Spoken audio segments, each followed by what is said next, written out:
कन्यादान। आप लोग एक काम भी ठीक से नहीं कर पा रहे हैं। देखिए, ये फूल नहीं चलेगा। इस गेंदे की फूल की जगह आकृत के फूल लगाएं। डेकोरेशन वाले पर प्रभात चिल्ला रहा था।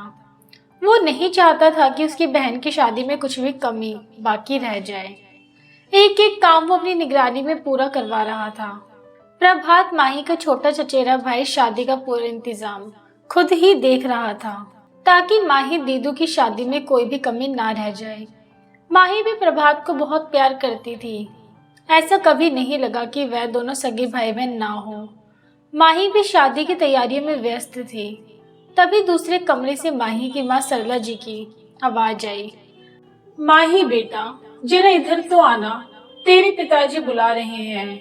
आई माँ। माही अपनी चूड़ियों को अपनी सहेलियों के हवाले छोड़ते हुए माँ के कमरे में जाती है। कमरे में पहले से ही माही के माँ पिता और चाचा अनिरुद्ध और चाची अनुराधा बैठी हुई थी। कमरे में इतनी खामोशी थी मानो ऐसा लग रहा था जैसे कोई कमरे में है ही नहीं। सबको इतनी खामोशी में देखकर माही माहौल को बदलने के हिसाब से कहती है, माँ, पापा, चाचू, चाची, मैं अभी तक इसी घर में हूँ। मेरी विदाई नहीं हुई है और अभी से ही यहाँ इतना सन्नाटा। माही मुस्कुराते हुए कहती है। तब जाके कहीं सभी के चेहरे पे थोड़ी मुस्कुराहट आ पाई। पापा को इससे पहले इतना गंभीर नहीं देखा था माही ने, इसलिए उसने पिताजी से पूछा, क्या बात है पापा, आपने क्यों बुलाया मुझे? विपुल जी बोलने के लिए खड़े हुए ही थे कि अनिरुद्ध ने आंखों से इशारा करते हुए मना करने लगा। नहीं भैया, मत बोलिए कुछ भी। पर विपुल जी ने सोच ही लिया था कि कुछ भी हो जाए पर आज माही को सच से अवगत कराकर ही रहेंगे। उन्होंने अनिरुद्ध के इशारों को नजरअंदाज कर माही को अपने पास बुलाते हुए कहते हैं, बेटा, आज मैं अपने दिल का बोझ हल्का करना चाहता हूँ। कल से तू पराई हो जाएगी। पिछले 23 सालों से जो राज मेरे सीने में दफन है, उसे मैं तुम्हें बताना चाहता हूँ। मैं नहीं चाहता हूँ कि कल को ये सच्चाई तुम्हें किसी और के मुंह से पता चले और तू हमें अपना दोषी मान बैठे और हम अपने माता पिता होने का हक खो दे। ये कैसी बहकी बातें कर रहे हैं पापा? देखो ना माँ, पापा क्या बोल रहे हैं। मुझे तो कुछ समझ नहीं आ रहा। पापा, आप मेरे पापा हो और हमेशा मेरे पापा रहोगे। शादी के बाद कुछ ऐसा नहीं होगा जिससे आपके और हमारे रिश्ते में दूरियां आ जाएं। क्यों चाचू, मैं सही कह रही हूँ ना? आप लोग मेरे बेस्टी हो और रहोगे। माही की बातें सुन विपुल जी और सरला जी की आंखों से सैसत मोती बह जाते हैं। फिर अपने आंसुओं को पोंछकर विपुल जी कहते हैं, बेटा, मुझे पूरा विश्वास है कि तू हमारी ही बेटी रहेगी। पर जो सच आज मैं बताने जा रहा हूँ उसे सुनकर शायद तुम्हारा वक्तव्य बदल जाए। ऐसा कुछ नहीं होगा पापा, मुझे पता है ना, आप दुनिया के सबसे बेस्ट पापा हो। फिर विपुल जी शुरू से माही को बताते हैं। बात उन दिनों की है जब सरला पहली बार गर्भवती हुई। इतनी बड़ी खुशखबरी सुनकर मैं बहुत खुश था। पर जब 9 महीने बाद बच्चे का जन्म हुआ तो वो मरी हुई पैदा हुई। बच्चे की जुदाई से सरला पूरी तरह टूट चुकी थी। पर समय के साथ फिर से हंसने मुस्कुराने लगी थी सरला।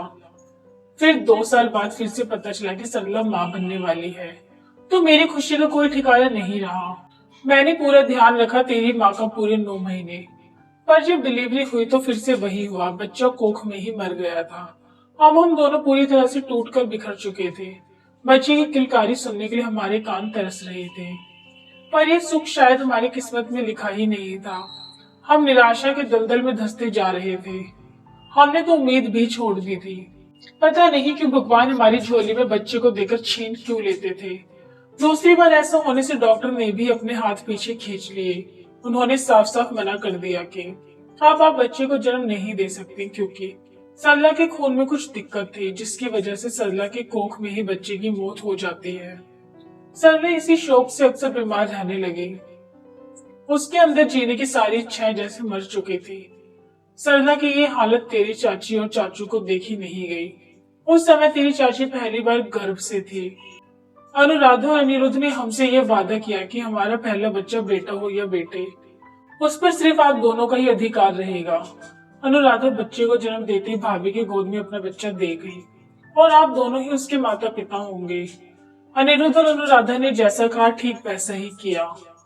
तुम्हारे जन्म के तुरंत बाद ही उसने तुम्हें हमारी गोद में सौंप दिया और आज तक ये राज अपने सीने में सदा के लिए दफन कर लिया। मैं और तेरी माँ अनिरुद्ध और अनुराधा के कर्जदार हैं, जिसने बिना कुछ सोचे इतना बड़ा त्याग कर दिया और आज तक उसे निभा रहे हैं, निस्वार्थ भाव से, बिना किसी उम्मीद के। हाथ जोड़ते विपुल अनिरुद्ध के पास खड़ा हो जाता है। भैया ऐसे हाथ मत जोड़िए, हमारे फर्ज को आप हाथ जोड़ के शर्मिंदा ना करें।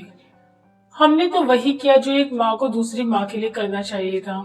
भाभी की ऐसी हालत हमसे नहीं देखी गई। उस समय यदि भाभी की गोद में माही को नहीं डाला होता तो आपकी दुनिया उजड़ जाती।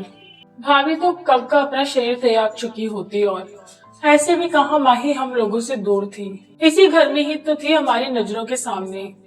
अब तू ही बता माही बेटा, जिस माता पिता ने इतनी बड़ी कुर्बानी दी, उसका हक ज्यादा होता है ना तेरे कन्यादान करने का।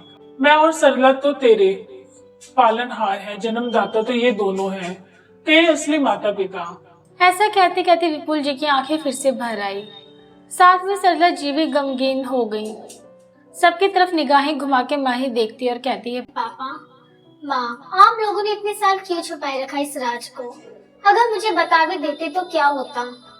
कम से कम मैं अपने जन्मदाता को भी वो हक दे पाती जिसके वो हकदार थे। मैं तो उल्टा खुश होती कि मुझे दो दो माओ का प्यार एक साथ मिलता और दो दो पिता की राजकुमारी बनकर इतराती। क्यों छुपाया आप लोगों ने इतना बड़ा राज मुझसे? कहते कहते माही रोने लगती है। मुझे माफ कर दे बेटा, हमें लगा कि सच्चाई जान के कहीं तू हम सबसे दूर ना हो जाए, इसी डर से हम सभी ने अपने होठ सिल रखे थे।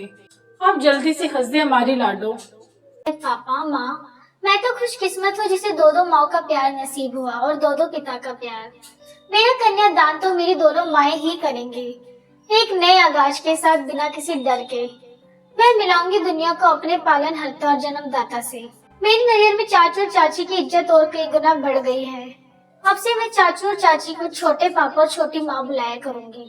सच में माँ और छोटी माँ, मैं बहुत भाग्यशाली हूँ जो मैं आप लोगों की बेटी बनकर इस धरती पर आई हूँ। कहाँ मिलेगा इतना प्यार मुझे? मेरे दोस्तों, जैसा अनुरुद्ध और अनुराधा ने किया वो कोई नहीं करता। लाखों में कोई एक होता है जो इतनी बड़ी कुर्बानी दे पाने में सक्षम होता है। कोई भी माँ अपने बच्चे के लिए ऐसी कुर्बानी नहीं देती, पर ऐसा होता है उसके लिए दिल बड़ा होना चाहिए। और जो किसी के दर्द को अपना महसूस कर सके वही इतना बड़ा त्याग कर सकता है। इस कहानी के माध्यम से आप लोगों के समक्ष सिर्फ अपने विचारों को रख रही हूँ। मेरा मकसद किसी की भावनाओं को आहत करना नहीं है। दोस्तों, अगर आप इसी तरह की कहानियाँ देखना पसंद करते हैं तो हमारी चैनल को सब्सक्राइब करें और आपको ये कहानी कैसी लगी हमें कमेंट करके ज़रूर बताएं।